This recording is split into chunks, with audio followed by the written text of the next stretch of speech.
Bien, buenas tardes. Vamos a dar comienzo a la segunda ponencia de la tarde. No me equivocaba cuando hablaba del espectáculo y los Caprelli y demás. Al final ha sido impresionante.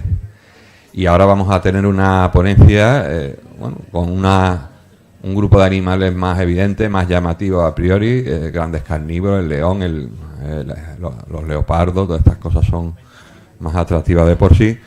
Pero bueno, José María seguro que también nos darán datos muy interesantes sobre esta cuestión. El doctor José María Gil Sánchez, doctorado en Ciencias Biológicas por la Universidad de Granada, lleva trabajando muchísimos años en especies amenazadas, sobre todo especies de la gran fauna, mamíferos, también con rapaces. Es un científico, un trabajador, pero sobre todo de campo, de patear, es su verdadera pasión. Y luego, aparte de la indiscutible valía científica de su trabajo, pues me gustaría destacar también su compromiso con la conservación de esas especies que centran sus estudios. No añado nada más, le voy a dar paso y bueno, pues espero que la ponencia os resulte atractiva.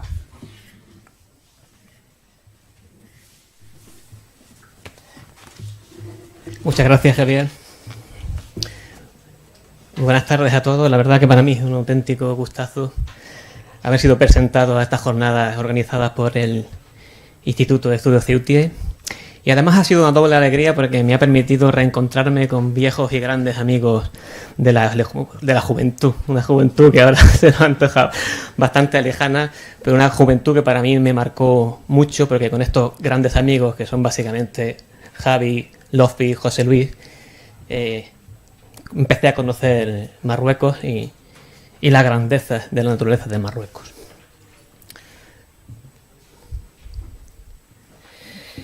Bien, hubo un tiempo no muy lejano en el que para poder buscar, contemplar todas estas especies tan llamativas, todas estas especies de los documentales tan bonitos que nos ofrecen por las tardes en la segunda cadena, hubo un tiempo, digo, en el que no era necesario trasladarse a países muy lejanos, a países del África meridional, del África oriental, países subsaharianos. Incluso para algunas de estas especies no era necesario ni siquiera salir del territorio español. Sin embargo, esta imagen es una imagen que lamentablemente ya forma parte del pasado. Yo le voy a contar una historia muy triste. Una historia acerca de una dramática y absurda debacle faunística que aconteció a lo largo del siglo XX aquí, muy cerquita de aquí, en el territorio marroquí. Nos contaba o nos recordaba el profesor José Antonio Valverde que una hecatombe era un sacrificio de 100 bueyes a los dioses en la cultura griega. Lo que aconteció en el norte de África, en todo el Magreb, a lo largo del siglo XX, fueron varios miles de hecatombes. En algunos casos pueden estar más o menos justificados, porque a nadie le hace gracia que un león se coma a tus hijos o tu ganado. Pero en otros casos, como avestruces o la cacela o los ungulados, sencillamente los exterminamos por dar satisfacción a nuestro afán por matar animales. Quizá como un lastre evolutivo que arrastramos como cazadores que hemos sido durante nuestros 300.000 o 400.000 años de historia como especie humana. Lo que ocurrió en Marruecos y en todo el Magreb en realidad es un ejemplo a escala local, pero con un siglo de adelanto de lo que está aconteciendo en todo el planeta. Si no tomamos medidas para evitarlo, la debacle, la hecatombe va a ser realmente planetaria. De hecho, nos estamos enfrentando a una auténtica extinción en masa, que los científicos ya han denominado como la sexta extinción. Sin embargo, también quiero contarles una historia con un poco de esperanza, ¿vale? Porque realmente Marruecos todavía alberga restos de ese notable esplendor faunístico de otrora. Y además todavía mantiene importantes áreas, importantes paisajes, lo suficientemente bien conservados como para pensar en que la conservación de estas especies, incluso la restauración de las que se perdieron, es todavía posible. Fíjense en esta diapositiva, son todo imágenes captadas con fototrampeo, con cámaras trampa, en Marruecos, en la región que está comprendida entre el río Dra y la sequía Alhandra. Sería más o menos el antiguo límite del Sáhara Occidental, de la ex colonia o de la ex provincia española. Aquí pueden contemplar 3 especies de ungulados y 9 especies de carnívoros que todavía están coexistiendo en una zona relativamente bien conservada. Es decir, todavía quedan cosas, todavía hay mucho que defender, todavía hay mucho que proteger, pero también, ¿por qué no podemos pensar en que existe la posibilidad de recuperar el esplendor que se perdió, o por lo menos parte? Yo les voy a hablar de la mega y mesofauna. Son animales bastante grandes, bastante más grandes que los crustáceos de la anterior ponencia, de Macarena. He decidido poner un corte un poco aleatorio de 10 kilogramos, pero más o menos es lo que se corresponde a los términos ecológicos de lo que sería la mega y la mesofauna.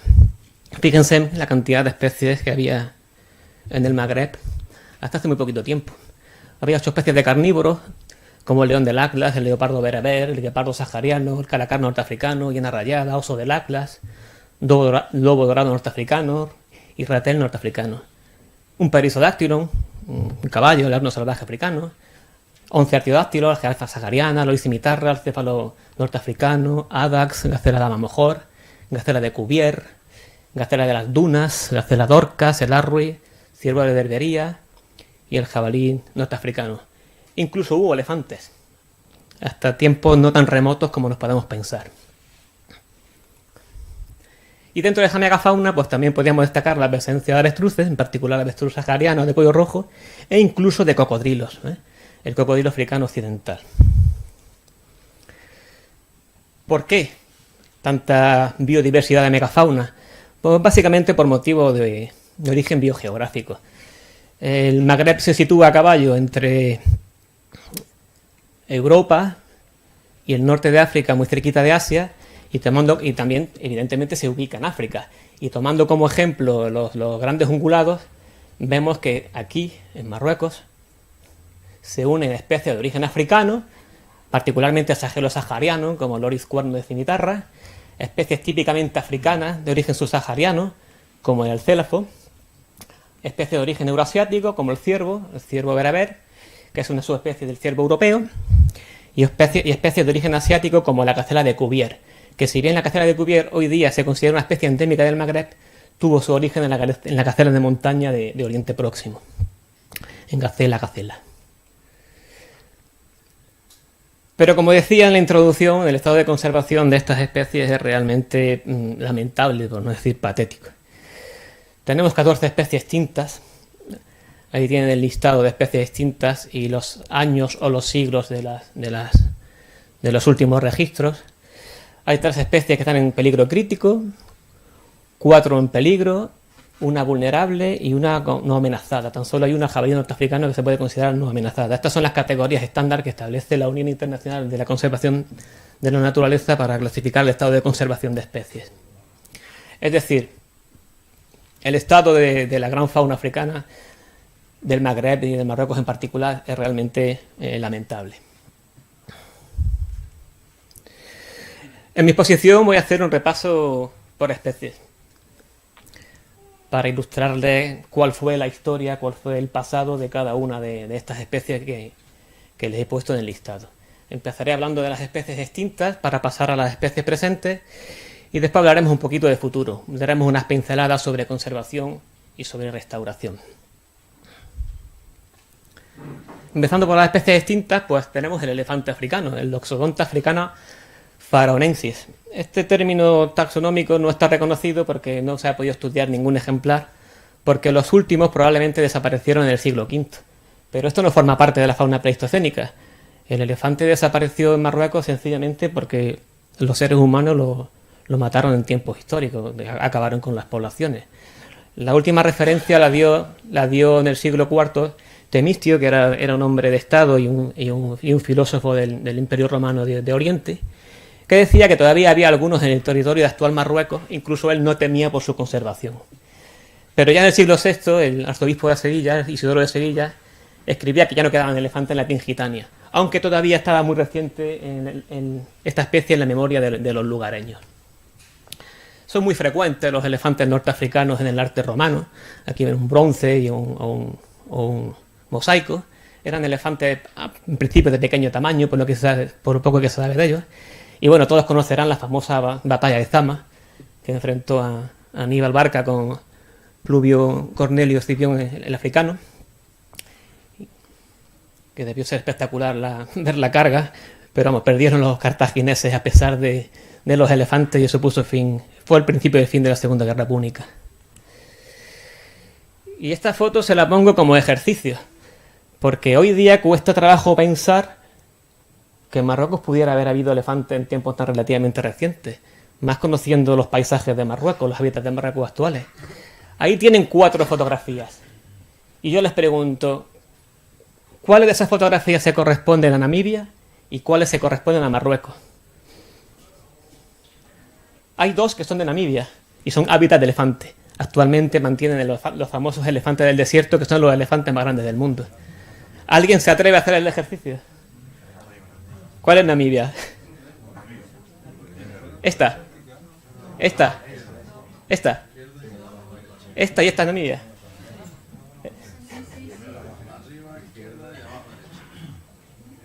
Esta Namibia. Esta es la desembocadura del río Masa. Esto es el Bajo Dra, en lo que él está de Tiglit. Y estas son Namibia. Esto es la Dama Blanca, el río Ugat y el río Uniac. Y de hecho, fíjense en esta fotografía, porque si la paso, aquí están los susodichos elefantes del desierto. O sea, no es muy descabellado ubicar elefantes en el Bajo Dra o en la desembocadura de muchos ríos marroquíes. Hoy día, o incluso hoy día, no estamos hablando del siglo IV. Bueno, las jirafas, en particular la jirafa sahariana, su especie peralta, que es para mí una de las 2 especies más bonitas, que es esta. Hoy día solo vive en Níger, en este pequeño punto de aquí. La jirafa, digo, está muy representada en el arte rupestre marroquí, sobre todo en el valle del Dra y en la zona de Bouarfa, de Ich y de Tigit. Estos grabados concretamente son de la zona de Asasak. Curiosamente, la jirafa no se cita en los textos históricos en su presencia en Marruecos. Sin embargo, el hábitat que mantiene esa zona del Sáhara Occidental es este. Estas son formaciones de acacia radiana o acacia tortili radiana, que se encuentran muy bien representadas en el norte de Marruecos y en algunas zonas del Tigris, al sur del Sáhara Occidental. Y este es el hábitat de la jirafa sahariana. De hecho, estas acacias y la jirafa sahariana probablemente coevolucionaron. Ahora mismo solamente pueden ramonearlas los camellos, que son las especies que alcanzan mayor altura, pero la jirafa se quedaría por aquí. Entonces no es descabellado pensar que si realmente no hay información histórica sobre las jirafas, porque ningún historiador fue a regiones tan remotas del Sáhara Occidental.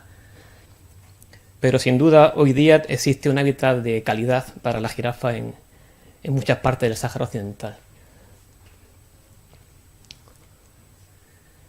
Y aquí de nuevo un ejercicio similar de los elefantes, solo que arriba tienen el chivato, ¿no? Esto es Namibia y esto es el Aidar Rojo. El Aidar Rojo está en la provincia de Guelmim-Esmara y esto perteneció al antiguo Sáhara Occidental. Y bueno, aquí no es muy complicado imaginarse que hubiera jirafas. De hecho, este tipo de paisaje se encuentra muy distribuido en este cuadrante de Marruecos, aunque también aparece un poco en el sur, aquí en el Tiris, Adrar Sutuf y el macizo de Negir. Solo que en el norte todavía hay abundantes deltas, o sea, las jirafas y la gran fauna todavía tendrían disponible suficiente agua, tanto o más que en el desierto del Namib. El oris cuerno de cimitarra es una especie que se encuentra extinta en libertad. Hoy día solo existe en cautividad en toda su área de distribución, que era esta, la que está aquí en rojo, es un mapa de la IUCN. Pero los años 40, los años 50, incluso en los años 70 era una especie relativamente común en el Sáhara Occidental. La última referencia es de 1973, la última cita, pero probablemente aguantaron un poquito más. De hecho, teníamos un sello con la imagen del oris cuerno de cimitarra. Este señor, creo que se llamaba Lamarque, Ángel Lamarque. Este señor se dedicaba desde Dájala, desde la antigua Villa Cisneros, a hacer incursiones al Tiris a matar oryx, y mató bastante. Todo eso está documentado.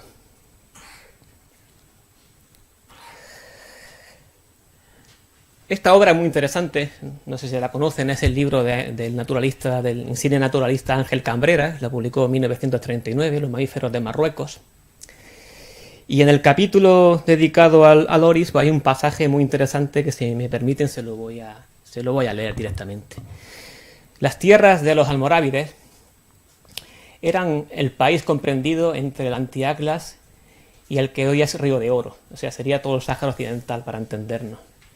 La abundancia de oryx era tal en aquella región durante la Edad Media que, según cuenta Ibn Jaldún en su historia de los bereberes, cuando el rey de los cenetes, Sidi Ben Aitia, se hizo dueño de todo el Magreb, al anunciar su victoria al famoso Almanzor en la península ibérica, le envió, entre otros presentes, 1000 adargas de cuero de lam.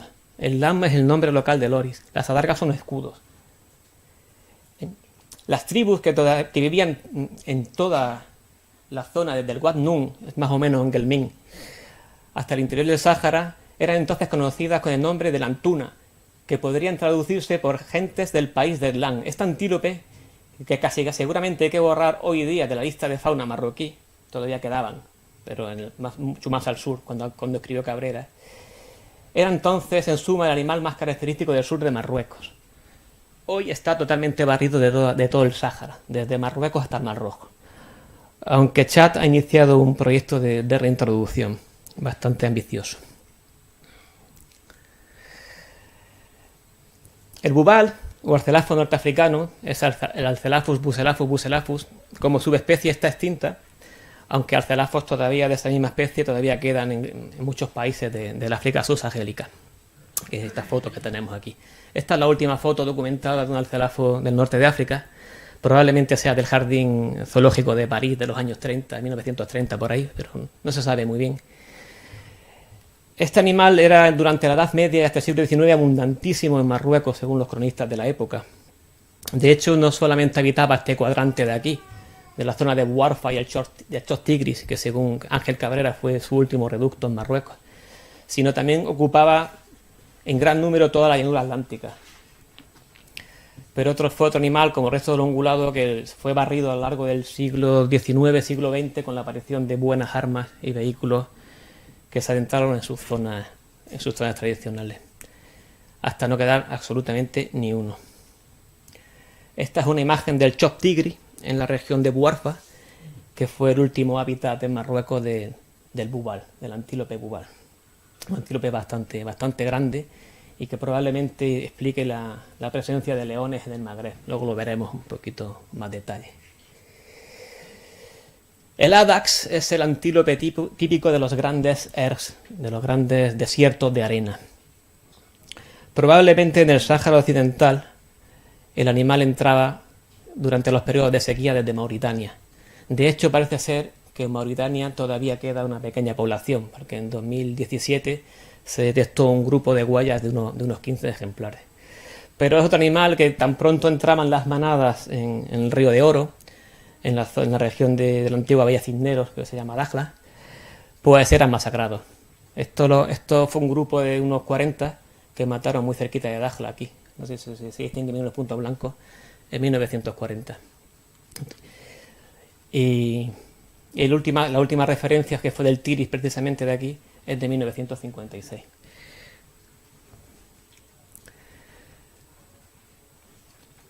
La gacela dama mohor es una subespecie de la gacela dama que era endémica del Sáhara Occidental. Es una subespecie que hoy día está extinta en libertad, pero gracias a un capitán de la Legión, el capitán Estalayo, se pudo salvar de la extinción porque este hombre era un amante de los animales, y en la localidad de Daora, que está cerca de Layún, pues montó un pequeño zoológico, recuperando algunos ejemplares que tenían los nómadas en cautividad que cogían de pequeñitos. Y este rebaño fue el que dio lugar a la población cautiva que existe actualmente, que fue la que trasladó José Antonio Valverde durante la Operación Golondrina al Centro de Rescate de Fauna Sahariana de La Joya. De hecho, esto ya es un mójor en su hábitat natural en la reserva de Safia, aquí. Es una reserva que está cercada de una reserva de aguas y bosques, en la que colabora el gobierno español a través de la Fundación CBD Hábitat, donde en el año 2015 pues se hizo una liberación. Después de llevar muchísimos años los antílopes mojos aclimatándose en el cercado de Safia, aquí abajo, pues se soltaron 24 antílopes, todos marcados con collares satelitales. Y estos animales no duraron ni un año en libertad. Empezaron a hacer desplazamientos hacia la Dar Sutuf, que era la última zona donde vivieron estos animales en el Sáhara Occidental, pero los furtivos de Dakhla, porque allí todo se sabe, en menos de un año acabaron con todo. No dejaron ni uno. Y es un sitio realmente remoto. Pero teniendo en cuenta que en Villa Cisneros, en Dakhla, una gacela Dorcas, y después hablaremos de ella, cuesta 300 euros en canal, un mohor, que es un antílope así de grande, además muy apreciado por los cazadores, ni les digo. Bueno, la última cita de antílope mojo ya es muy dudosa, es del año 93, aquí, en el Dra Medio. Es una cita que recogió oral, un testimonio oral que recogió el biólogo Fabrice Ussan de unos nómadas en el medio Dra, pero es una cita bastante dudosa. Todavía en el desierto, especialmente en los cubiles abandonados de hienas, hemos encontrado en nuestras expediciones algunos cuernos de gacela mojo. Esto lo encontramos nosotros aquí cerca de Auxerre, en un antiguo cubil de hienas. Pero hemos encontrado con bastante frecuencia testimonio del pasado del mohor, muy reciente, como pueden ver, en el Sáhara Occidental. Y estos son algunos de los mohor que viven hoy día en la reserva, en el Centro de Rescate de Fauna Sahariana que tiene el CSIC, en la finca de La Joya, en Almería, en la cara norte de la fortaleza de la Alcazaba, en Almería capital. Están ahí esperando a que los devolvamos al Sáhara, a los furtivos, hagan cecina con ellos. Bueno, en el norte de África también hubo y hay ciervos, concretamente el ciervo de Berbería, el Cervus elaphus barbarus. Este animal sobrevivió en los bosques que hay entre Túnez y Argelia, y hoy día en algunos cercados del medio Atlas de Marruecos pues existen poblaciones cautivas en semilibertad. Este ejemplar concretamente lo fotografiamos cerca de Azru. Estaba en libertad, pero seguramente porque se había escapado de un cercado cercano. Es un animal que no es muy complicado de imaginar en los bosques mediterráneos, en los pinzapares y en los cornucales del norte de África. Como nota curiosa, morfológica, los ejemplares adultos, no sé si lo aprecian en la hembra, mantienen las motas de los cervatillos, que eso no ocurre en los ciervos europeos. Y la cornamenta y el tamaño son más paticortos y la cornamenta es más pequeña que los ciervos euroasiáticos o los ciervos que hay al otro lado del estrecho. Probablemente este animal vino vía norte de África, más que cruzar el estrecho, aunque podríamos hablar un poquito sobre los cruces del estrecho de la gran fauna, especialmente de los mamíferos, incluido el hombre, o los primeros hombres. Bueno, pasamos a los carnívoros. El león del Atlas era muy común en todo el Magreb, hasta el siglo XIX. De hecho, Juan León, el africano, cuando abandona Granada por la toma de Granada y recorre todo el norte de África, describe que el león era realmente abundante, era para él una plaga. Cuando va a visitar al sultán de Fez, lo encuentra cazando leones en las cercanías de Fez. Estamos hablando del año 1500, más o menos. Pero hasta el siglo XVIII-XIX los leones eran bastante abundantes, desde el sur del Sáhara hasta Túnez. Hay muchísima información de época sobre esta abundancia de leones. Pero a partir del siglo XIX empieza a decaer la población y la última referencia no es tan lejana, es del año 1942. O sea, hay gente viva todavía en Marruecos que vivió con los leones. Yo, de hecho, conocí a un pastor bereber en Beni Mellal, que cuando fui a preguntarle por los leopardos, el hombre empezó a hablarme de leones, de licén, como le dicen ellos. Y me contó bastante historia de las penurias que pasaban por los leones. Claro, leones en el norte de África, ¿cómo se explica que hubiera leones en el norte de África? Los leones, para que lo sepan, son un gran depredador que necesita una enorme disponibilidad de biomasa de grandes ungulados. Y la única manera de explicar que en Marruecos y en todo el Magreb hubiera leones, en particular el león del Atlas, que es la especie tipo, la subespecie tipo, y eran bastante grandes, la única manera ecológica de explicar que hubiera leones es en base a la enorme abundancia que hubo otrora de bubal en la zona más mediterránea y de oryx en la zona sahariana. En el momento que en el siglo XIX desaparecieron estos grandes antílopes, los leones directamente se convirtieron en parásitos de las personas, un poquito como pasó en el bosque de Gir en la India, cuando son los últimos leones asiáticos que quedan, si no lo sabían. Los leones asiáticos del bosque de Gir en la India, antes de que se protegiera el bosque de Gir, pues se alimentaban de vacas y de búfalos domésticos. Y eso fue lo que le pasó al león y eso fue su perdición. Era un conflicto con los ganaderos que no se pudo solucionar. Los últimos leones del medio Atlas desaparecieron en los años 30. En el Dra, en los deltas del Dra todavía había, ahí no recuerdo, no veo bien si es 1939. Y en el Sáhara Occidental, la última cita conocida de 1900. Y bueno, esto también es un pasaje que he rescatado del libro de Ángel Cabrera, que no se lo voy a leer entero, pero sí dice que hacia 1846 se mató uno en el Jebel Kebir, cerca de Tánger. O sea, hace nada de tiempo había todavía bosques en la dorsal del Rif, en la Yebala. Hace muy, muy poquito tiempo, en realidad, en tiempos históricos. Aquí al lado, en las afueras de Ceuta, como aquel que dice. Y bueno, hoy día, curiosamente, existe cierto movimiento social en Marruecos a favor de la reintroducción del león del Atlas. Existe un grupo Facebook que se llama Todos por la reintroducción de los leones del Atlas en Marruecos. Y existe aquí un movimiento social que está recogiendo firmas para lo mismo. Todo son iniciativas locales de gente marroquí. Algo va cambiando, algo va cambiando poquito a poco, pero algo va cambiando. Este tipo de escenarios hace 10 años era absolutamente impensable. Pero por lo menos ahora hay gente de Marruecos que está empezando a reclamar que se recupere su gran fauna. Son poca gente, pero es algo, es un inicio. Aquí se me ha borrado una foto. Bueno, da igual, no pasa nada. Del leopardo bereber, la famosa pantera del norte de África, existe muchísima información gráfica. Aquí solo lo he puesto un ejemplo de unas poquitas fotos de leopardos muertos en Marruecos a lo largo del siglo XX. El leopardo fue una especie también muy común en Marruecos, pero a lo largo del siglo XX solo aguantó en las zonas montañosas del Alto Atlas, el Medio Atlas, el país Zaher y un poquito en el Rif. Pero la historia del leopardo, con 50 años de desacople, es muy parecida a la del león. El leopardo en los bosques del Atlas se quedó sin presas naturales, la gacela de Cuvier desapareció, el arruí prácticamente desapareció, los jabalíes llegaron a ser bastante escasos, y se convirtió en un cazador de ganado. Y eso las personas no lo perdonamos. Y poco a poco fue desapareciendo. Fíjense que hay puntos rojos que comentan presencia en el periodo 2001-2016. Yo lo he puesto como especies extintas, una especie extinta porque en mi opinión es una especie extinta, pero ¿realmente está extinta la pantera bereber de Marruecos? Aquí me voy a tener un poquito más. Pues resulta que en el año 2002 el catedrático de zoología de la Universidad de León, don Francisco Purroy, hizo un viaje por Marruecos con el catedrático de zoología de la Universidad de Alicante, don Vicente Uríos, y en el Alto Oued El Labit, más o menos por aquí, encontraron 2 rastros que para ellos eran rastros inequívocos de leopardo. De hecho, esos rastros dieron lugar a la publicación de este libro, un libro que publicó don Francisco Purroy.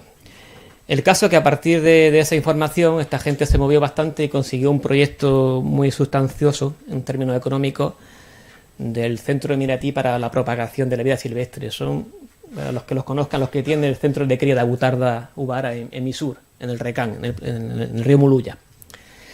Y durante varios años, hasta el 2016, estuvieron financiando un proyecto de detección y evaluación de la población de pantera bereber en esta región del Medio Atlas. Es la región de Beni Mellal. La localidad más cercana es Tizi-Nizli, y si les suena la garganta de Buferda, es por ahí. Todo en base a esos dos rastros que encontraron estos dos profesores. El caso es que no encontraban leopardo, y en 2016 Vicente Urío decidió contratarme a mí a ver si le cerraba el proyecto, porque él estaba empeñado en que ahí había leopardo y que teníamos que encontrar los leopardos sí o sí antes de que los encontrase otra persona, porque él quería ponerse la medalla. Y nos tiramos, un compañero y yo, nos tiramos 6 meses en invierno de 2016, allí en la región de Beni Mellal, pues buscando leopardos con base científica, cogiendo la metodología que existe con base científica para buscar leopardos, para encontrar leopardos y para hacer evaluación de poblaciones, que básicamente son recorridos a pie para buscar huellas, y el fototrampeo. Bueno, huellas y excrementos para análisis genético, porque el análisis genético te permite no solo identificar la especie, sino también puede identificar el individuo para hacer estimas de población. Y también pusimos muchísimas cámaras trampa, pues en un paisaje como este. Recorrimos muchísimos kilómetros en nieve, un frío que pela. A mí se me helaron los dedos de los pies, pues no había equipo apropiado. Recorrimos muchísimos kilómetros buscando huellas en los ríos, bueno, y este es el tipo de paisaje que hay ahí, unos bosques mediterráneos impresionantes, y los últimos cedrales, los cedrales más meridionales del Medio Atlas, porque esta es la zona de contacto entre el Medio Atlas y el Alto Atlas, ¿vale? Y este fue el trabajo que desarrollamos a lo largo de 6 meses.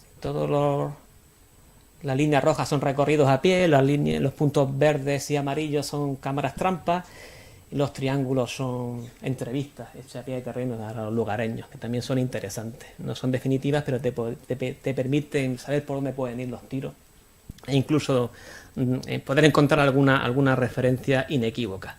Aunque siempre son informaciones de segunda mano, igual puedes ver una piel, igual alguien tiene algo que inequívocamente es de leopardo. Bueno, esto fue un trabajazo, y lo que encontramos fueron cosas así. ¿Hay alguien que sepa un poco de huellas? ¿Que se atreva a decir de qué son esas huellas? Parecen huellas de felino, ¿verdad? Son huellas trilobuladas y no marcan uñas. Igual que esta, tiene el tamaño que puede ser de leopardo. Estas huellas se parecen mucho más a una huella de leopardo que las que encontró Pancho Purroy. Y sin embargo, estas huellas son de perro pastor bereber.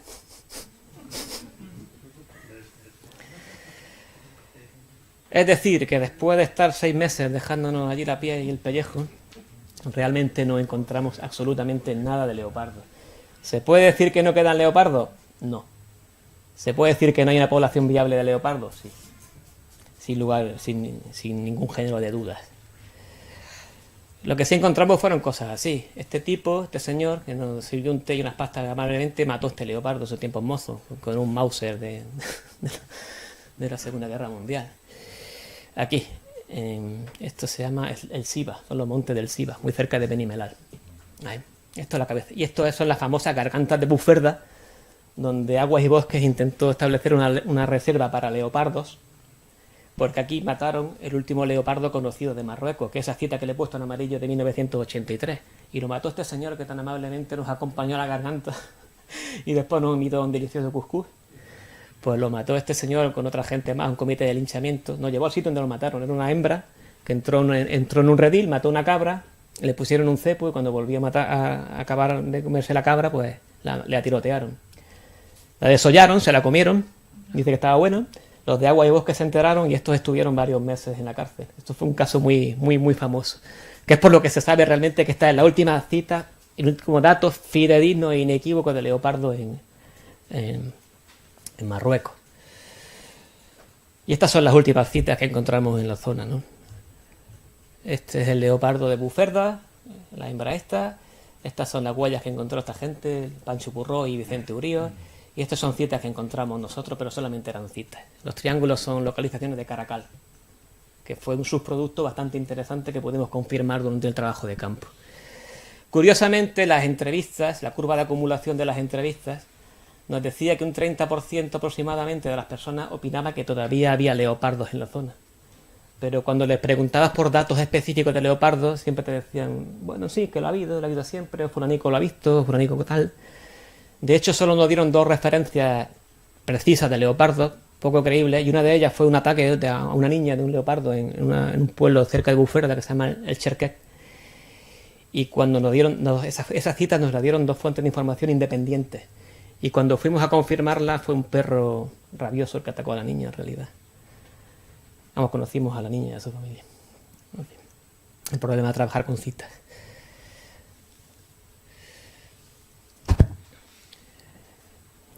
El guepardo sahariano es una subespecie que está críticamente amenazada.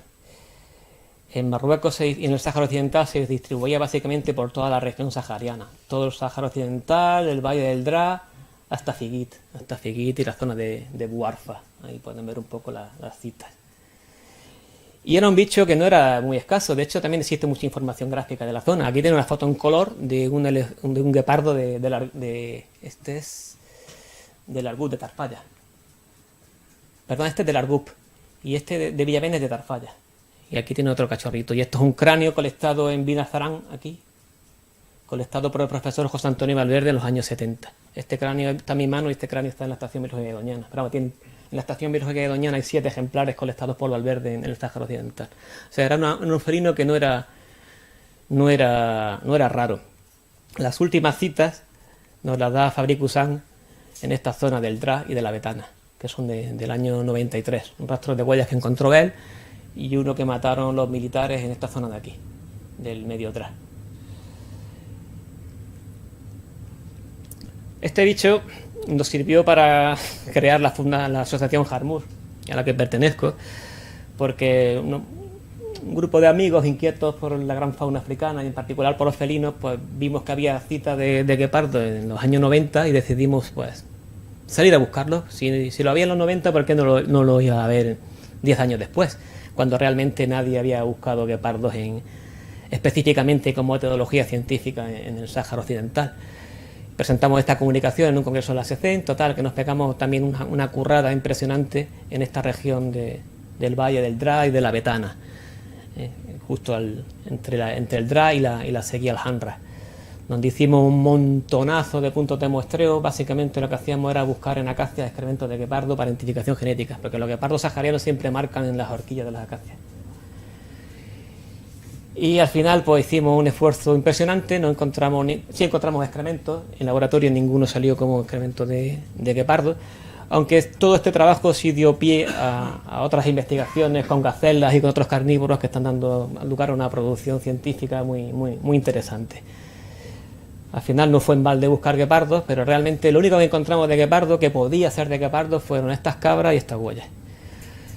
La huella, aquí hay una huella de guepardo y aquí tiene la huella que encontramos nosotros en esta zona del medio Dra, que puede ser de guepardo o no. Algunos expertos nos han dicho que sí, otros nos han dicho que no, pero no es un rastro inequívoco.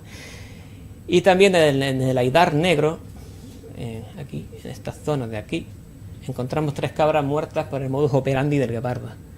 Es decir, cabras muertas por un mordisco por asfixia, con el cuello vuelto hacia arriba, con mordiscos muy limpios. Así es como matan de una forma muy estereotipada a los guepardos, y según los expertos que consultamos, esto era inequívocamente de guepardo. Yo aquí no veo guepardo por ningún lado, no lo considero un rastro o un indicio inequívoco de guepardo, y aquí cometimos el error de no coger hisopos de la saliva, porque estaban recién muertos. Si hubiéramos cogido hisopos de la saliva, pues igual hubiéramos confirmado que había guepardos errantes por allí, pero solo serían guepardos errantes, porque que en toda esta red de puntos de muestreo, que fueron hasta 2013, pero hemos empleado hasta 2019, no encontrásemos absolutamente nada, lo único que quiere decir que en el mejor de los casos solo había guepardos errantes por la zona, erráticos, en el mejor de los casos. Y es que esta es la distribución de guepardos saharianos según la IUCN. En amarillo la distribución segura, que es la parte sur de Argelia, el macizo del Hogar, pero en la jamada de Tinduf marcan un área de presencia probable y está justo apegada al Sáhara Occidental. O sea, si hay guepardos aquí, es probable que ocasionalmente entren a Marruecos. A diferencia del leopardo bereber, el leopardo bereber ya no cuenta con ninguna población fuente para la recolonización de poblaciones de manera natural. Pero el guepardo sí podría recolonizar de manera natural el Sáhara Occidental. Hasta osos hubo en el norte de África. Esta especie hasta hace 10 años era un poco polémica en cuanto a su presencia en el norte de África, ¿no? Había autores que decían que sí, había autores que decían que no, pero hoy día es una polémica que está resuelta. De hecho ya la IUCN lo considera como extinto, como presente y extinto en el norte de África, porque hay suficiente información como para concluir que fue una especie autóctona más. Según fuentes romanas era muy abundante en el Atlas, y hacia 1980 el rey de Marruecos poseía dos ejemplares, en 1830, perdón, y uno lo cedió al Jardín Zoológico de Marsella, y ese ejemplar fue el que sirvió para describir la subespecie, el tipo de la subespecie Ursus arctos couteri. La última referencia es cerca de Ekdugh, en la frontera entre Marruecos y Argelia. Ekdugh probablemente haga referencia a la Gada de Dekdugh, el escalón que hay subiendo desde Oujda hacia el Rekán, hacia Tendrara. Probablemente fuera esa zona forestal de allí. También es relativamente frecuente los mosaicos norteafricanos de los romanos, y aquí hay un grabado de época que se hizo con el ejemplar tipo. Era un oso más pequeñito, muy oscuro, pero bueno, claro, la especie solo se describió por un solo ejemplar, como se hacía en aquella época, pero bueno. El caso es que sí hubo osos hasta tiempos muy recientes, pero ya no. El avestruz de cuello rojo es la subespecie sahariana del avestruz, Struthio camelus camelus. Como subespecie está extinta en libertad. Ocupaba toda la franja sahélica y el Sáhara Occidental, ¿vale? Llegaba un poquito hacia el sur de Túnez. Y en tiempo de la provincia o colonia española, llámala como quieran, era una especie realmente abundante. Esto es un grupo de avestruces aquí cerca de Binanzarán. Era tan abundante que incluso había una regulación de la explotación por el gobierno español. Era una especie que tenía sus periodos de veda y sus periodos de caza, y tenían unos cupos de recolección de huevos los indígenas, que evidentemente nadie cumplía, y como nadie cumplía, pues acabó desapareciendo. También teníamos un sello con motivo del avestruz, y el último ejemplar se observó en 1988 aquí, en el Hadrar Sutuf. Hoy día hay dos poblaciones cautivas, una en el cercado que ya le mencioné antes de la gacela dama en Desafia, y otra población cautiva en el Parque Nacional de Souss-Massa, también esperando a ser introducida para que los cazadores las maten. E incluso cocodrilos del desierto, el cocodrilo suku. Esto ya lo contaba Plinio el Viejo, que en el río Dra el cocodrilo era común. El río Dra viene por aquí, para quien no lo conozca, por aquí. Y hubo cocodrilos hasta los años 50. Hubo cocodrilos en Tizguirren, Guelta Tansida, al sur de Aka, e incluso en la sequía Alhanra también hubo cocodrilos. Hace 4 o 5 años un compañero mío, explorando un antiguo cubil de hiena, extrajo dos mandíbulas relativamente recientes de cocodrilo aquí, muy cerca de Smara. Cuentan, en la guía de reptiles y anfibios del norte de África, cuentan que estos bichos desaparecieron de los gueltas porque los mataron a tiros. De hecho, en los gueltas del Dra, por Tiglit, aquí, algún compañero mío que ha trabajado con los cocodrilos del desierto de Mauritania me ha comentado que sería interesante hacer prospecciones específicas, porque muy poca gente se ha metido aquí, y este animal a veces es muy difícil de muestrear, porque en los periodos de sequía se refugia en cuevas, y pueden pasar años y años sin detectarse cocodrilos. De hecho, en Mauritania se pensaba que estaba extinto, esto es Mauritania, y al final aparecieron un montón de poblaciones de cocodrilos del desierto, en hábitats de peor calidad incluso que este. Hoy día cocodrilos en Marruecos solo podemos verlo en el Croco Park de Agadir. Pero bueno, si esta gente puede colaborar en conservación in situ y se pone a criar cocodrilo suku, bueno, podrían poner su granito de arena. Saben mucho de cría en cautividad de cocodrilo, desde luego. ¿Cómo va de tiempo, Javi? Lleva 42 minutos. Especie presente. El asno salvaje africano es una especie que está en peligro crítico. Hoy día solo aparece en esta zona de Somalia y Eritrea, pero curiosamente en esta región, entre el Dra y la sequía Alhanra, aparecen estos tipos de burros salvajes que son idénticos Alecus africanus africanus. Nadie se ha molestado jamás por investigar estos animales porque todo el mundo asume que son burros asilvestrados. Pero estos burros, estos asnos, son animales que están completamente en libertad y no tienen nada que ver con los burros domésticos de la zona. De hecho, estamos pensando en iniciar un estudio genético a ver qué pasa con estos animales, porque probablemente nos darían una sorpresa y es probable que en Marruecos todavía quede una población salvaje de este animal.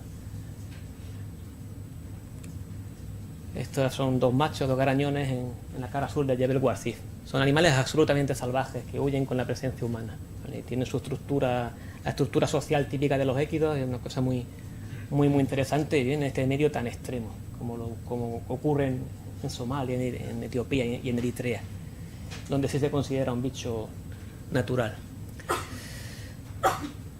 La gacela de Cuvier es una gacela endémica del Magreb.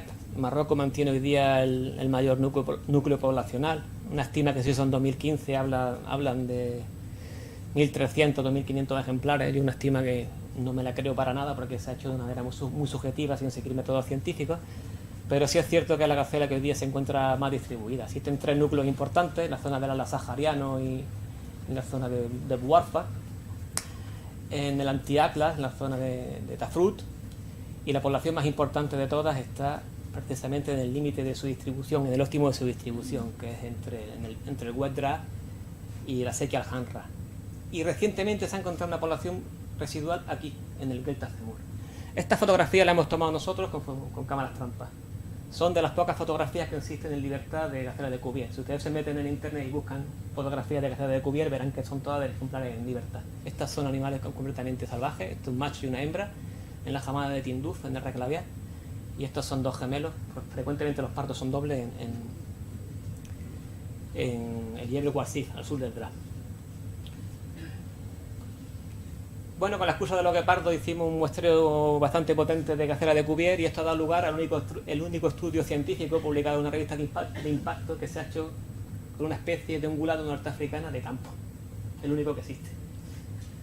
Que fue una evaluación metodológica, pero en realidad lo que quisimos fue publicar la situación de la población. Lo que pasa es que los científicos tenemos que hacer triquiñuelas para poder publicar en revistas buenas. Perdón. Y nos tuvimos que inventar un poquito el tema este de Evaluating Methods for Surveying, pero realmente lo que queríamos era publicar el estatus. Aquí estimamos que había una población de 2.000 ejemplares con métodos científicos, utilizando distance sampling. Y además cogimos muchísimo material genético que sirvió para una tesis doctoral, y resulta que esta población de aquí es la que tiene el mayor número de haplotipos con diferencia de toda el área de distribución de la gacela de Cuvier. Precisamente una población de gacela de Cuvier que está en el límite de su óptimo. La gacela de Cuvier siempre se ha asociado a zonas de bosque mediterráneo, pero fíjense dónde vive la gacela de Cuvier, en el Aidar. Esto es un grupo de 4 gacelas de Cuvier. Eso parece la luna.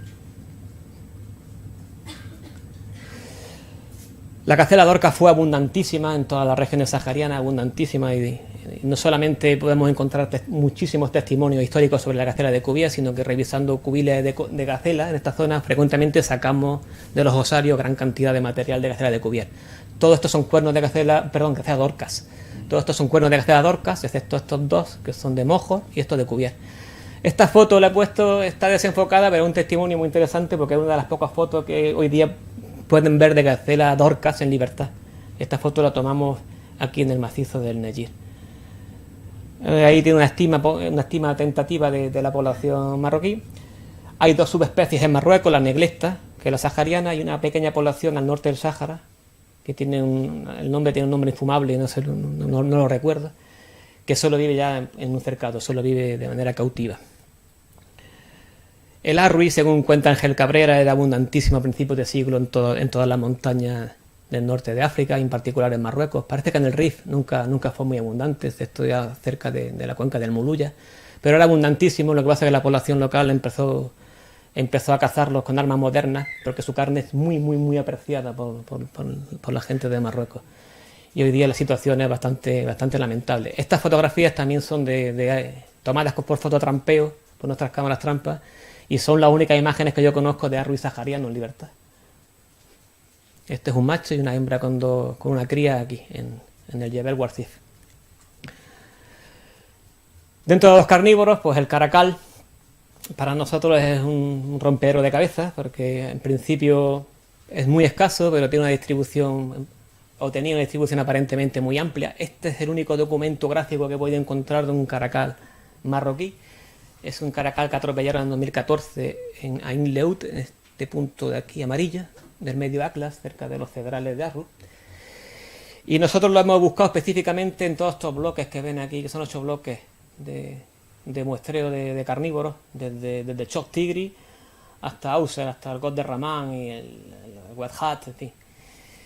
Y hemos encontrado indicios inequívocos de caracal, que son los puntos verdes, pero nunca hemos encontrado suficientes indicios como para decir aquí hay una población de caracal.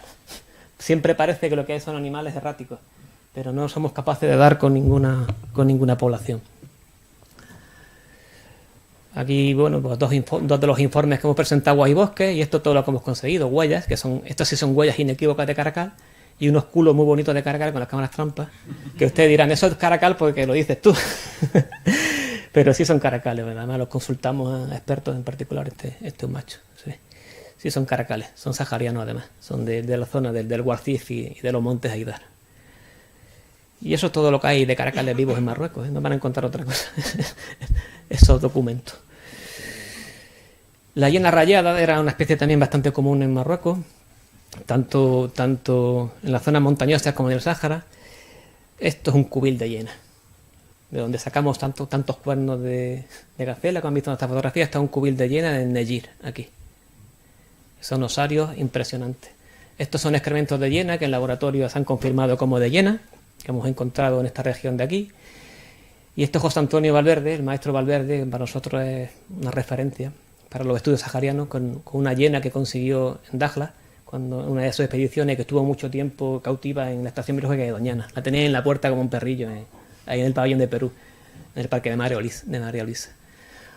La he puesto como presente, pero probablemente hoy día la hiena también sea una especie extinta en Marruecos, porque nadie ha encontrado indicios de hiena en los últimos 10, 20 años, excepto estos dos excrementos, pero que dos excrementos en 10 años de muestreo intensivo lo único que te dicen son ejemplares erráticos que tal vez estén entrando desde Mauritania o desde Argelia.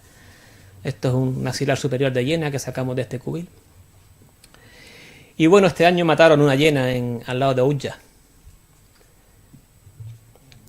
Sí, la mataron al lado de Ulla, esto es un dato inequívoco, pero claro, en Tremuzén, en la parte argelina, hay una población de hienas rayadas, que además está siendo objeto de una tesis doctoral.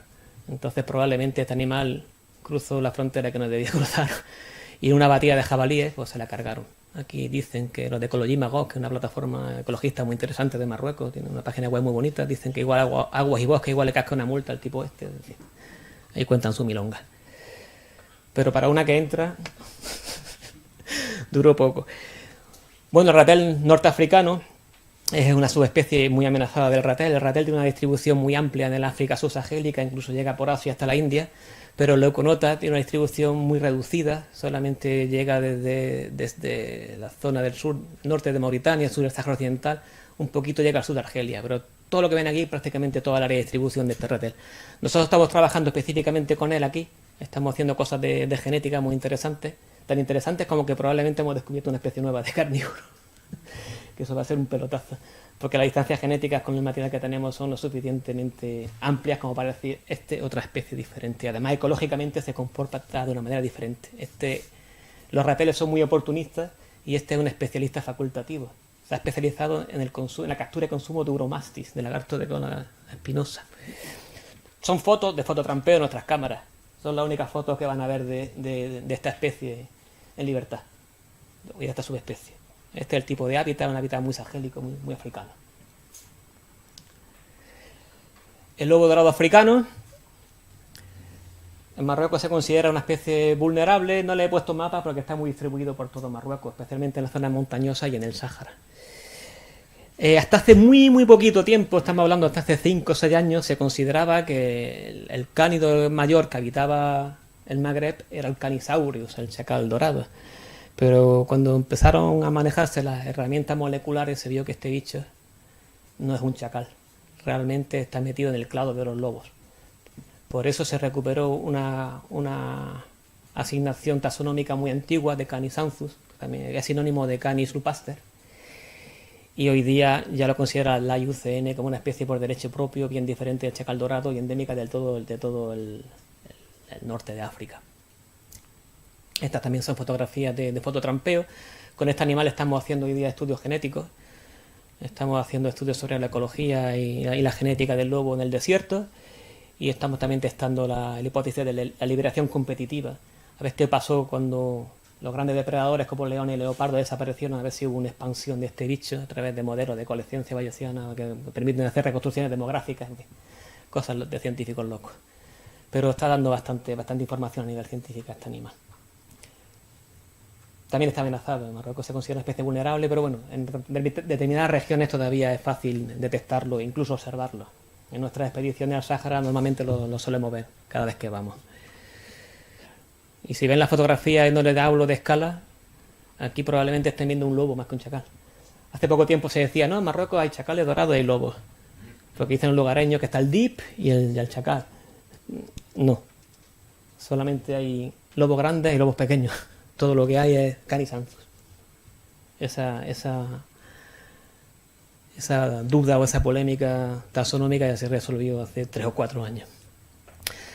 Y este es el único animal que no está amenazado de la gran fauna marroquí, que sin embargo el jabalí es una subespecie endémica del norte de África, que tiene algunas peculiaridades como el tamaño y el pelaje, la densidad de pelo, que lo hace diferente de los jabalíes eurasiáticos, y vive tanto en zonas típicas del jabalí, como los grandes bosques mediterráneos del norte de África, como en zonas ya saharianas. En los deltas, con las formaciones de Tamarix, Delta, este animal es muy común. De hecho, esta fotografía está tomada aquí, en los deltas de Tiglit, evidentemente con una cámara trampa. Ya voy terminando. Hemos hablado del pasado, hemos dado un repaso rápido al pasado, al triste pasado de Marruecos. Hemos hablado del presente, todavía hay un poquito de esperanza, todavía quedan especies bastante interesantes. No hemos hablado de las especies menores, como el fénix, como el gato de las arenas, etcétera, etcétera. Todavía hay muchos elementos mastozológicos muy interesantes por conservar en Marruecos. Pero ahora vamos a hablar un poquito de futuro. Bueno, la conservación de la fauna en Marruecos pues, se enfrenta a los problemas que se enfrenta la conservación de la fauna en todo el planeta. No lo voy a enumerar aquí, yo creo que todos los conocemos sobradamente. Pero es que además en los países del norte de África hay un problema cultural fuertemente arraigado, que es el escaso interés que han tenido históricamente por la conservación de la fauna. Pregúntense por qué hay tantísimos ciervos al otro lado del estrecho, justo allí en Tarifa, y por qué en estos bosques tan maravillosos no hay ni un solo ciervo. Otro ejemplo muy interesante para escenificar este problema es el leopardo. Vamos a utilizarlo como especie de indicadora para que entiendan un poco lo que les quiero decir, sin pretender entrar en cuestiones polémicas de tipo político-religioso. Pregunta, ¿quedan leopardos en el Mediterráneo? ¿En los países del Mediterráneo? No. Extinto. Entran ocasionalmente del Cáucaso, pero el leopardo mediterráneo, extinto. Esa fotografía de un leopardo mediterráneo en libertad. Le doy pista, no está en Marruecos.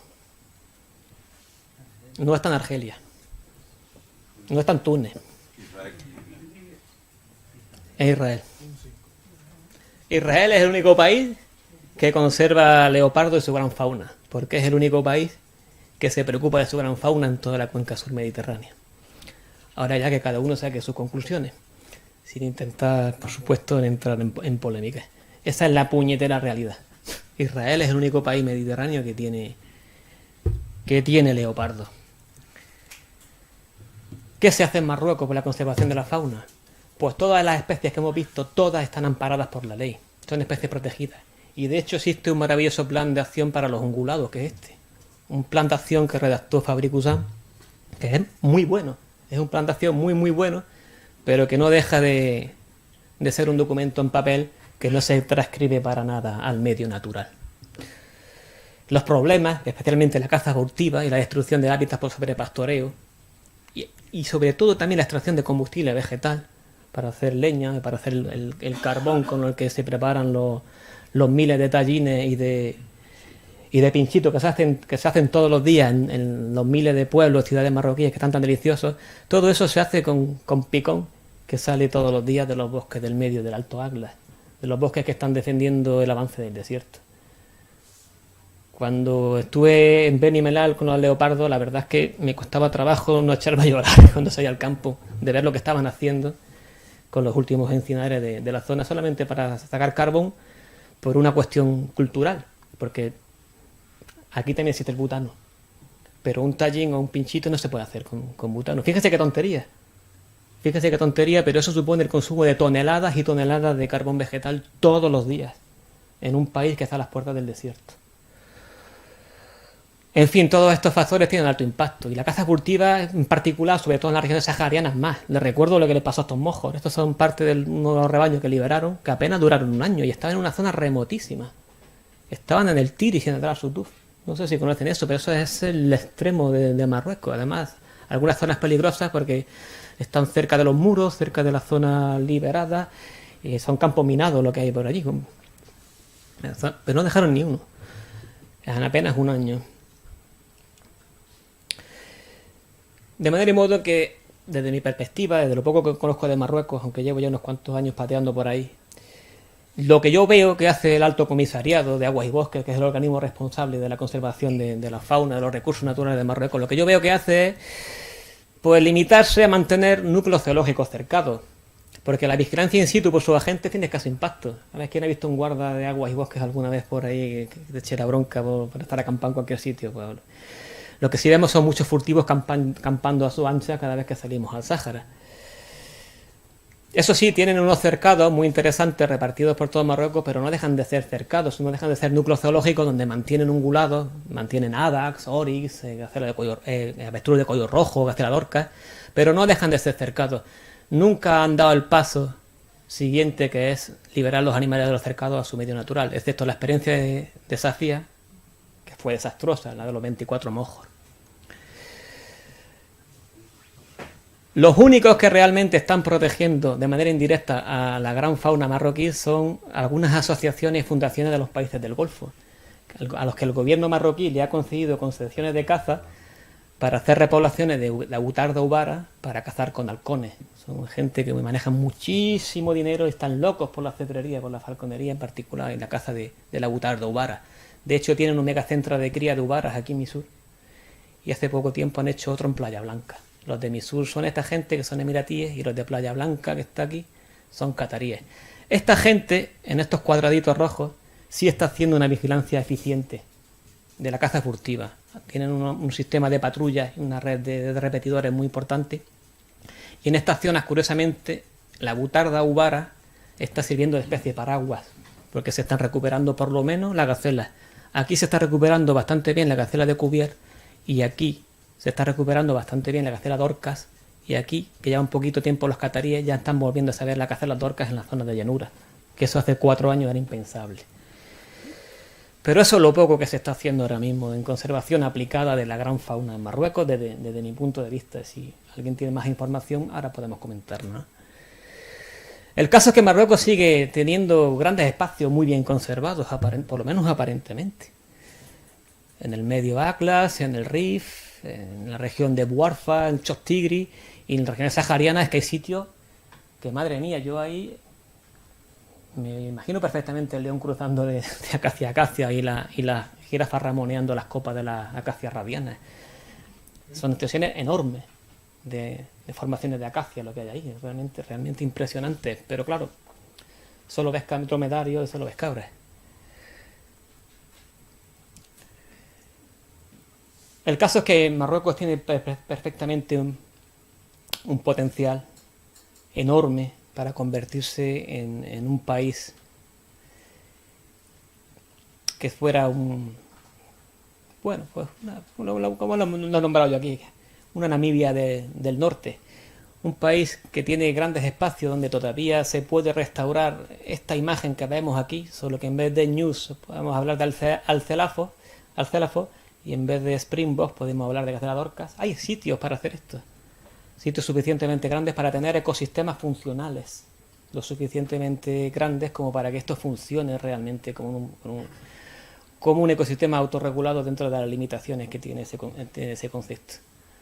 Esto tiene un enorme potencial turístico a las puertas del cliente, donde la gente que viniese a hacer safaris aquí no tendría que pagar un vuelo carísimo, que supone la mitad de un viaje a África, por ejemplo, si queréis ver leones en el Masai Mara. El cliente lo tiene aquí mismo. Yo he viajado mucho a Namibia, estas imágenes de Tosa en Namibia. Y en Namibia, si no alquilas un coche con un año de antelación, no puedes hacer esto. Y Namibia es un país que tiene te lo comentaba antes, tiene una idiosincrasia también muy particular. No es el oro que reluce en esta fotografía, pero le han visto el potencial, han visto el negocio.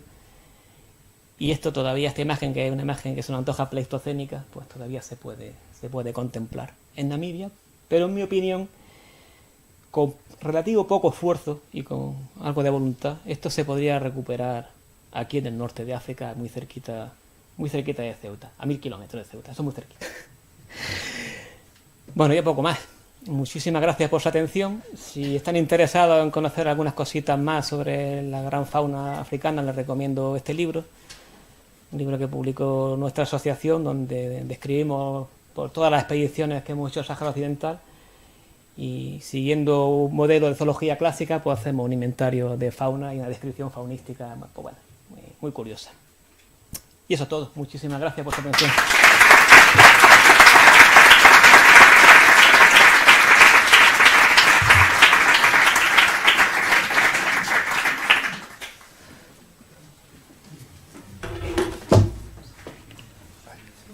Bien, pues muchas gracias por tu ponencia, también por haber venido a nuestra jornada y haber aceptado nuestra invitación, que antes no te doy las gracias.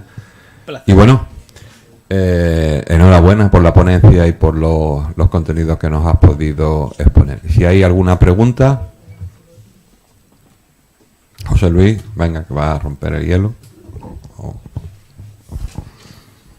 Sí, bueno, José María, pues enhorabuena, muchísimas gracias, porque la verdad que ha sido preciosa la exposición.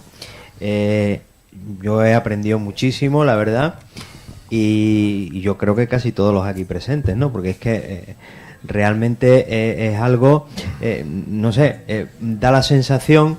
Y bueno, y cuando ves el Atlas de los mamíferos de Marruecos, recientemente publicado, ¿no? Del que has puesto varios mapas, parece que la fauna, la gran fauna, incluso la mesofauna de mamíferos de Marruecos, aunque pudiera parecer muy evidente, pero parece que está mal estudiada realmente, ¿no?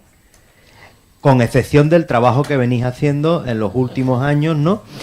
Pero parece que escasean muchísimo los datos, los trabajos de campo con una base muestreal científica brillan por su ausencia, etcétera, ¿no? Casi toda la información que hay sobre faunística es de la época colonial. Luego, cuando se fueron los franceses y cuando nos fuimos nosotros, pues se dejó de recoger esa información. Hoy día sí empiezan a haber algunas universidades marroquíes y algunos investigadores marroquíes que están empezando a hacer investigación de esta fauna, pero todavía digamos que es un estadio muy temprano. Por ejemplo, con ungulados no hay nadie trabajando. Y ponía ese trabajo de la gacela de Cuvier publicado en la revista Oris, porque es que es el único trabajo científico que se ha hecho con un ungulado salvaje en libertad.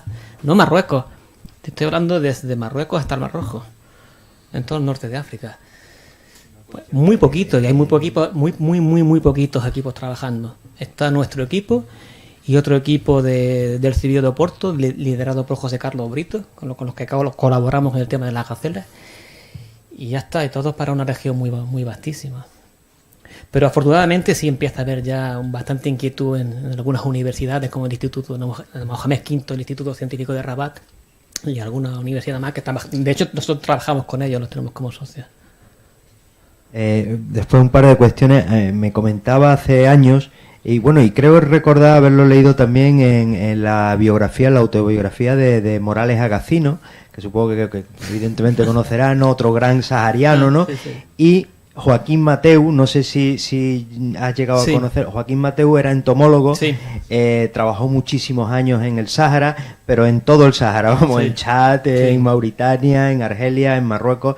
Es otro gran sahariano, menos conocido porque él se dedicó fundamentalmente a insectos, ¿no? A insectos coleópteros. Sí, y Morales Agacino iba a estudiar las plagas de langosta. Claro, lo que pasa claro. Es que empezó a publicar cosas de los antílopes. Claro, que él publicó también de mamíferos y por eso quizás es más conocido fuera de los ámbitos estrictamente entomológicos o académicos, ¿no? Yo recuerdo una conversación con Joaquín Mateu que me contaba que en su despacho, en su casa, tenía una cabeza de un lant, ¿no? cazado por él, y me comentaba que, no sé, era para saber tu opinión al respecto, que él entendía que el todoterreno fue la gran cruz de la desaparición de la megafauna sahariana, ¿no? Sin lugar a dudas. Porque claro, desde el momento la caza era habitual, ¿no? Con camello o a pie, pero desde que entra el todoterreno persiguen hasta la extenuación, ¿no? Lo dice Mateo y lo dice Morales Agacino y lo dice más tarde Valverde cuando cita lo de la hecatombe en uno de los capítulos de sus memorias. Y no solo fueron los cazadores europeos, porque cuando España entra en el Sáhara Occidental, la gente adinerada del Sáhara Occidental, los lugareños empiezan a comprar la Land Rover Santana. La Rover Santana que están todavía utilizando de la fábrica de Linares, todavía está en uso, si vas al Sáhara lo verás. Y con los Land Rover Santana y las armas que tenían, los propios lugareños acabaron con lo que había. Porque no tenían concepto de la ordenación cinegética. Como decía Valverde, que le decían a ellos, el Sáhara es muy grande, ya vendrán de otro sitio. Y cuando veían un rebaño de hadas, se lo cargaban entero. Y así le fue. El Sáhara era muy fácil. De hecho, donde quedan los refugios de fauna sahariana actuales, donde hay gacelas y donde hay toda esta comunidad de carnívoros que hemos visto, son refugios montañosos. Son el Adrar Sutuf, el Nejir, el Jebel Warsif, los montes Haidar, donde no pueden cazar en vehículos. Ahí todavía quedan gacelas, quedan pues todos esos bichitos que he puesto en ese collage tan chulo. Sí, una cuestión que has comentado que me parece muy interesante, que es el tema de, bueno, en el caso de la CWP, del Emirates, del Centro de Emiratos, de propagación de la vida silvestre, de la vida silvestre, es un poco paradójico, ¿no? Y creo que cabe resaltar eso, sobre todo, ¿no? Porque son centros que están fundamentalmente destinados, el objetivo último es la actividad cinegética tradicional con halcones por parte en fin, de países del Golfo, ¿no? En este caso Emiratos Árabes, ¿no?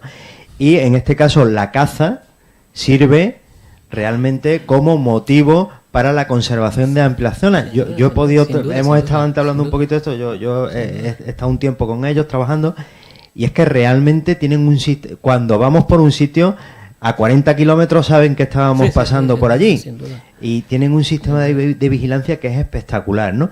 Y son zonas con muchos miles de hectáreas que están protegiendo realmente y vigilando realmente, ¿no? No sé, un poco por resaltar esta cuestión.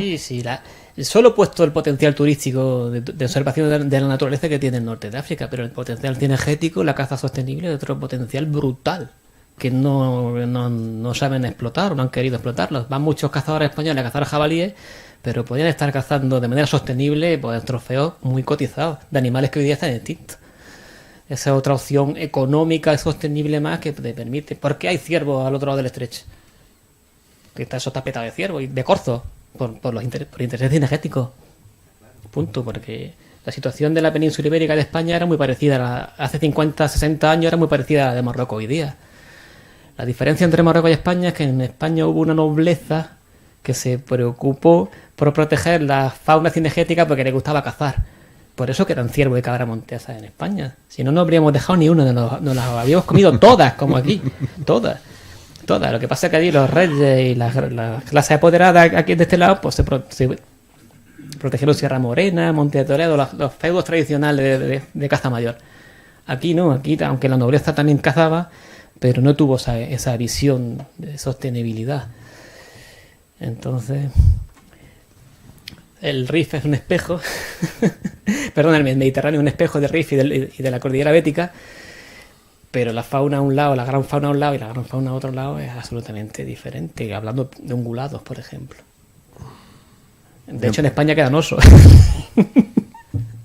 que tiene huevos, si me permiten la expresión. A duras penas. Muchas gracias. No, está subiendo la población. La población asturiana se ha triplicado en los últimos 10 años. Sí, pero el otro día salió un pastor navarro, el representante de un sindicato, con la osa esta eslovena que estaba por allí matando a algunas, y planteaba la cosa como que o se le hacía caso a ellos o ya... Claro, la situación del Pirineo es diferente a la situación de la cordillera cantábrica. Sí. Pero en Pirineo, igual que se quejan los ganaderos, cuando Francia empezó el programa de reintroducción de oso, tuvieron que pararlo porque hubo una manifestación de cazadores y de osos.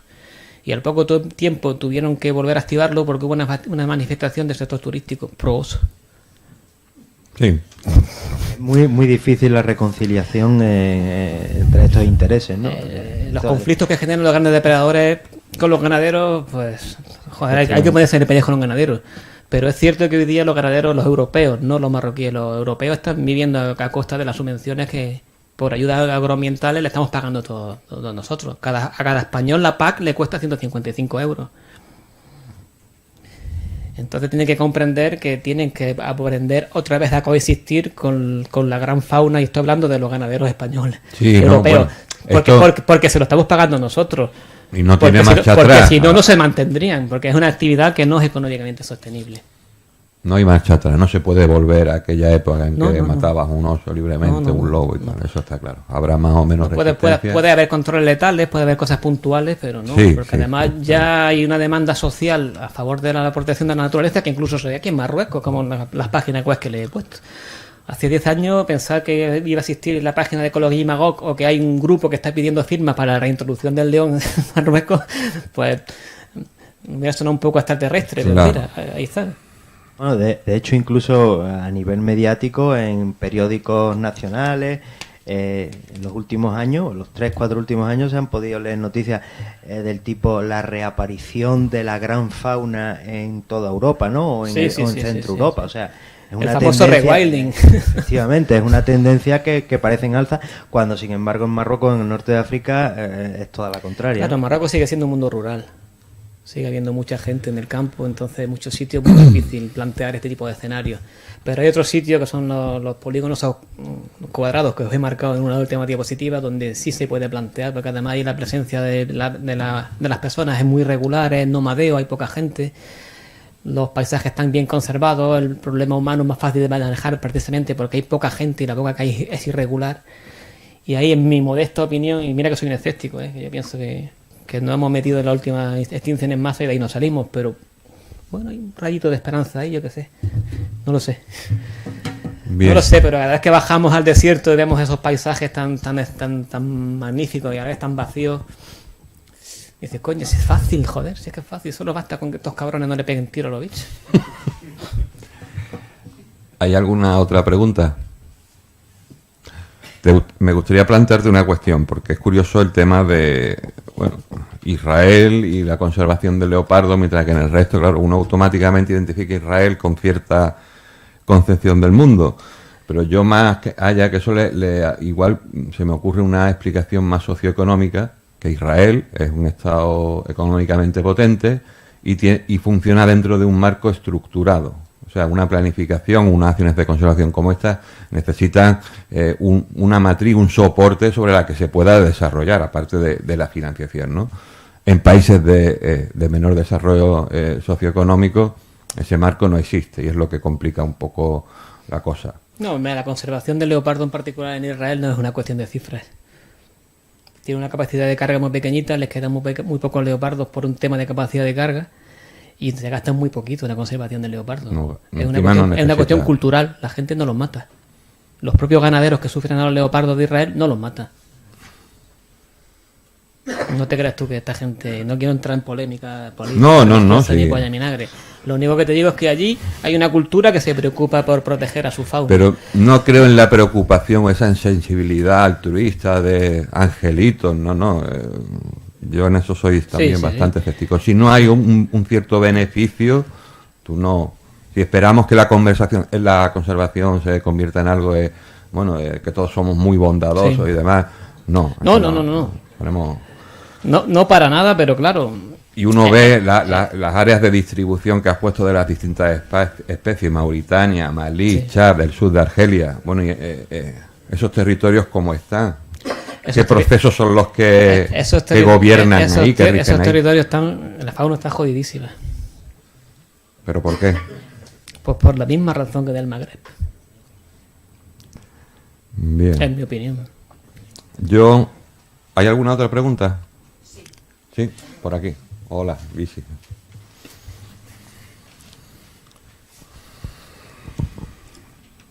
Quería preguntarle si existe algún zoológico en Marruecos y algún museo de ciencias naturales donde se potencie y que la gente conozca estas especies que han desaparecido. Sí, existe un museo, el Museo de Historia Natural de la Universidad Mohamed V de Rabat, y existe un zoológico muy bonito que está haciendo una labor divulgativa muy interesante con toda esta fauna, que es el zoológico de Temara, el zoológico de Rabat, que lo han reestructurado hace poco tiempo y que realmente es muy bonito y está muy bien montado, con mucha información acerca de todos los problemas que tiene la fauna. De hecho, es el único zoológico, bueno, el zoológico donde se mantuvieron los últimos leones del Atlas, que son los que hay allí. Están un poco mezclados con leones subsaharianos, pero bueno, la línea más o menos se ha conservado.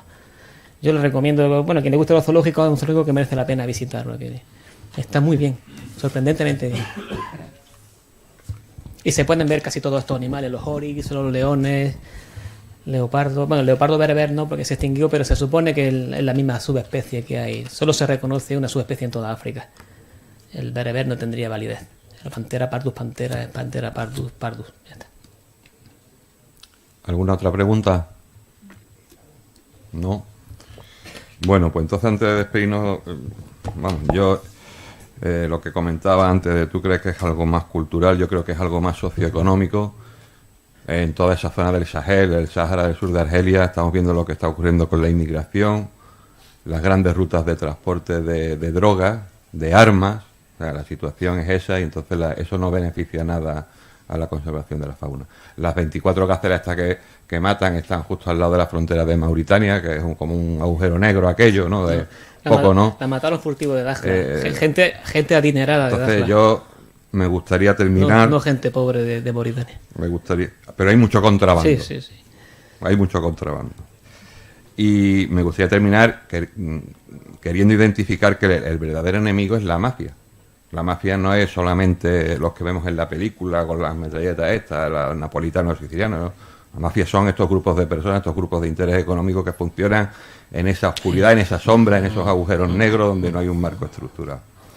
Y de casualidad, y ya para acabar, aunque igual me pongo un poco sentimental, pero hace poco leía una entrevista a un señor italiano, hijo de un fiscal italiano que luchaba contra la mafia, y mataron al padre, y él ahora se dedica a informar sobre lo que es la mafia real, de que se adopten medidas reales, ¿no?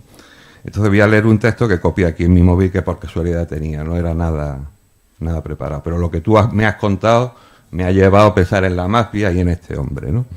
Entonces, porque creo que al final, personas como tú, con esa convicción, sois luchadores, os estáis moviendo en un terreno, en un campo de batalla, ¿no? En estas historias, ¿no? En cierto modo, ¿no? Así que os leo, y espero que os guste. Pero nosotros no podemos acostumbrarnos a la falta de belleza, porque la falta de belleza es la falta de vida, y la mafia nos roba la belleza. Para mí eso es un concepto revolucionario. La mafia es la negación de la belleza, porque destruye las vidas, las ciudades, nuestro sentimiento de libertad, y podríamos añadir, y la fauna, y la gran fauna, ¿no? Porque la calidad de vida de la mafia es una calidad de vida muy fea, muy desesperada. Y mi padre tenía la capacidad de intuir estas cosas, la capacidad de intuir que también se lucha contra la mafia leyendo los versos de Pasolini. ¿Vale? Pues nada, mañana nos vemos y muchas gracias por la palabra. Muchas gracias a ti, Jaime.